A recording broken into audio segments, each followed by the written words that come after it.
Et buenos días a todos. On se retrouve aujourd'hui sur Le Taureau avec Ackerman. Et comme vous l'avez deviné en le voyant, un sujet qui traitera sûrement de la Liga et peut-être même du FC Barcelone.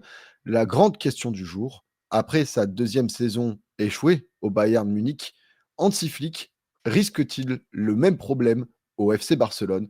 On se retrouve aujourd'hui avec Ackerman pour en parler. Comment vas-tu pour commencer?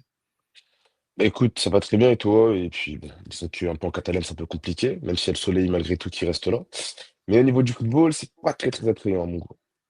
Bah, justement, moi, les premières grandes questions, qui me viennent quand je vois le Barça d'Hansi Flick, je vois une première saison, qui, il faut le dire, est réussie. En tout cas, hein, une demi-finale de Ligue des Champions, même si, mal terminée, mais en tout cas demi-finale de Ligue des Champions pour la première fois depuis 2019. Tu fais vraiment une très bonne première saison, autant dans le jeu que, en termes de résultats et d'objectifs qui étaient attendus en début de saison.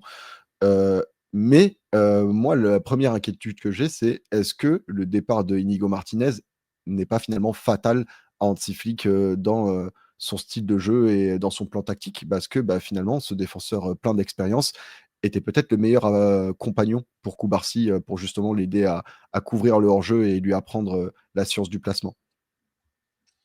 Alors, je pense que les problèmes défensifs du Barça, on peut les décrire par plusieurs aspects. Déjà, le premier, bah, le cas Nico, tu en as bien parlé.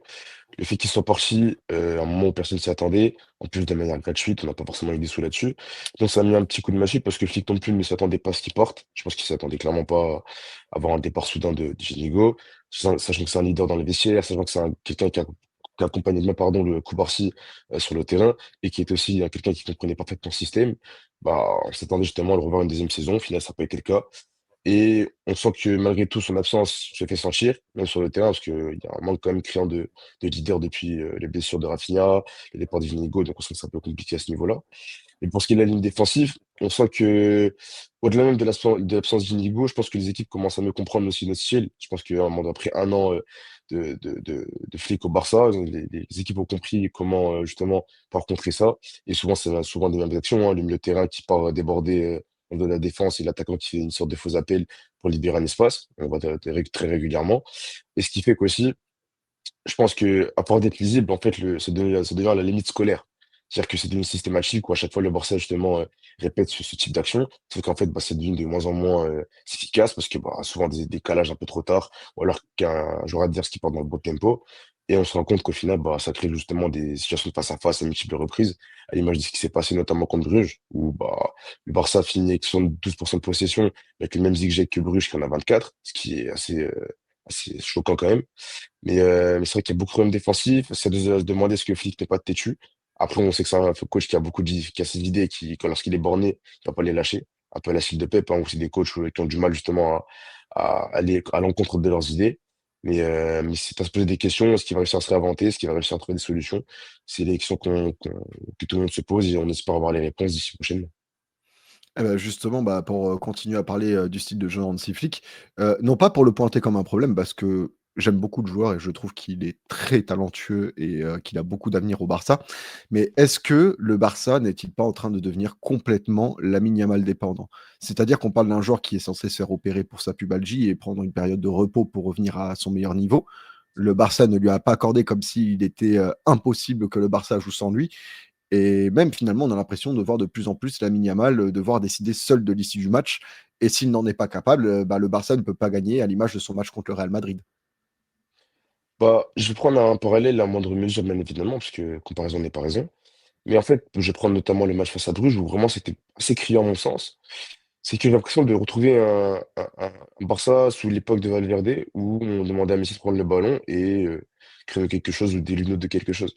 Le match face à Bruges, vraiment, c'était quelque chose de très criant, parce qu'en fait, l'année dernière, le Barça, ce qui faisait sa force aussi, c'est qu'offensivement, euh, tous les ballons passaient de tous les côtés. C'est-à-dire que la mine était très fort, oui, mais par contre, une action pouvait partir de Pedri, comme elle pouvait partir d'Olmo, comme pouvait partir de Lewandowski ou de Rafinha, ou de Frenkie de Jong dans une moindre mesure, ou même parfois des défenseurs centraux comme Koubarsi. Ou bref, ça venait un peu de partout. C'est-à-dire que tout le monde pouvait tirer sur l'épingle du jeu, tout le monde pouvait stater. Et la preuve, hein, faire un Torres sur la saison avec, je crois, plus de 25 GA, alors qu'il était super solide de base. Donc tu sens que vraiment l'effectif était un peu plus complet à ce niveau-là. Même si tu avais des grosses individualités malgré tout. On va pas se Et mentir. pourtant, tu as les mêmes joueurs. Et pourtant, tu as les mêmes joueurs. Donc, malgré tout, tu avais le même effectif. Mais je sens que cette saison, il y a une sorte de panne où il n'y a pas forcément où les joueurs, on a l'impression, n'ont plus ce truc déjà, on sent qu'il y a beaucoup de passivité offensive. On voit que les attaquants sont souvent statiques, allons des ballons dans les pieds. Et puis au-delà de ça, je pense qu'il y a un manque de personnalité. Parce qu'en fait, on sait que Lamine Yamal, pardon, est talentueux. Donc en fait, on se dit, bah, tu sais quoi, on sait qu'il est capable de faire ça, bah tiens, prends les ballons. En fait, limite, on lui décharge toutes les tâches offensives en lui disant, bah écoute, prends ça sur ton dos, et puis nous, on fera le minimum. Parce que ça marche pas comme ça. Parce qu'au-delà de ça, le gamin, comme tu l'as dit, est actuellement gêné par une pubalgie. Donc, et dans un monde normal, dans un effectif qui tourne bien, Lamine Yamal, on ne dirait pas sur un terrain de football pendant au moins 2, 3 semaines, le temps qu'il récupère. Mais les résultats de l'équipe et le jeu actuel te poussent à le faire jouer dans un état où il n'est pas forcément au plus haut de sa forme. Et c'est encore plus surprenant parce qu'en fait, on reproduit les mêmes erreurs qu'au passé. C'est-à-dire que à l'époque, Fachy, bah, en fait, t'as pas de joueurs offensifs qui sont bons sur le terrain. Le mec, il est obligé de revenir en n'étant pas spécialement à 100%, mais il revient du coup en prenant des risques. Et du coup, il se pète. Je prends l'image, par exemple, d'un Fachy qui revient de blessure sur un match de Copa del Rey contre Bilbao au mois de janvier. Il revient plus tôt que prévu. On lui dit qu'il doit avoir que 45 minutes maximum dans les jambes. Sauf que faute du coup, puisque le football n'est pas une science visible, pas une science exacte, le Barça va en prolongation. Donc, il joue beaucoup plus que 45 minutes. Donc, à la fin, du coup, ce qui se passe, Rebelote, il se pète. Et réopération, et puis retour à la case départ. Donc, c'est pour ça que moi, je trouve que la de dépendance, elle est clairement là. On le voit. Et pour moi, je la vois même avant le début de cette saison, très honnêtement. On la voit depuis l'Inter, où vraiment, où pour moi, face à l'Inter, c'est tellement client. Alors oui, le Barça roule sur l'Inter en deuxième mi-temps, c'est vrai. Mais Lamine Yamal, je pense qu'il fait quasiment 90% du taf parce qu'en fait, il est dans la zone, comme on dit sur Twitter, il est dans la zone des plus grands joueurs de l'histoire à ce moment-là, où il peut une performance plus que stratosphérique. Et on sent qu'en fait, bah, depuis ce jour-là, tout le monde s'est dit, en fait, Lamine Yamal va tout faire et ça marche pas comme ça, en fait. Mais bon, Mmh. on verra bien. Bah, moi, dernière question, qui me vient, concernant le Barça et notamment, bah, la mise en place du jeu de flic. Robert Lewandowski se retrouve être en fin de contrat à la fin de saison. Il a un âge avancé et vu son salaire, c'est pas forcément sûr que le Barça fasse l'effort de le prolonger. Si jamais il est amené à quitter le Barça, quel serait le profil d'attaquant que tu choisirais pour remplacer Robert Lewandowski au Barça sous Flick? Alors moi, je pense que je privilégierais plus un joueur associatif. Genre, c'est style dans le style où quelqu'un qui va être capable justement de pouvoir s'imprégner dans le jeu, dans le style un peu Larry King, quelqu'un qui est technique, on va dire un peu qui est autosuffisant, qui veut dire qui est capable justement de jouer dos au jeu, qui est technique balle au pied, qui sait combiner, qui est bon dans les petits espaces, et quelqu'un qui a une bonne finition malgré tout, parce que c'est important. On a besoin justement de ce numéro 9 aussi qui marque des buts.